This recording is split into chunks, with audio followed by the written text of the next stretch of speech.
आणि गेल्या 2 दिवसांपासून एका हनी ट्रॅपच्या प्रकरणाची चर्चा आहे। काँग्रेसचे आमदार नाना पटोले यांनी तर विधानसभेच्या सभागृहात थेट पेनड्राईव्ह दाखवला होता आणि त्यामुळे एकच खळबळ उडाली होती। या आरोपांवर आज मुख्यमंत्री देवेंद्र फडणवीसांनी भूमिका मांडली। हनी ट्रॅप प्रकरणाची कोणतीही तक्रार आलेली नाही असं फडणवीसांनी स्पष्ट केलंय। मुख्यमंत्र्यांनी हनी ट्रॅपच्या सर्व आरोपांचं खंडन केलेलं आहे। ना हनी आहे ना ट्रॅप आहे असं त्यांनी सभागृहात सांगितलंय।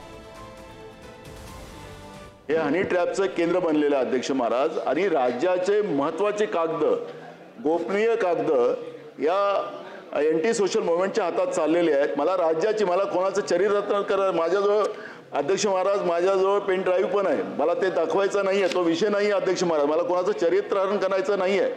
पण ज्या पद्धतीनं दाखवा म्हणाल मंत्री महोदय तर दाखवू टाकू, तुमचं सरकारचं मत असेल तर।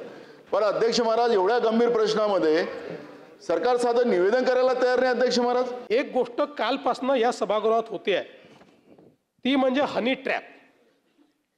कोणचा हनी ट्रॅप यांनी आणला मला समजतच नाही। आणि नाना भाऊने तर कुठला बॉम्बच आणला म्हणे। नाना भाऊ आलाच नाही आमच्यापर्यंत बॉम्ब। बरं आमच्याकडे, बरं तुमच्याकडे असला बॉम्ब तर आमच्याकडे दिला तर पाहिजे ना। ना हनी आहे ना ट्रॅप आहे।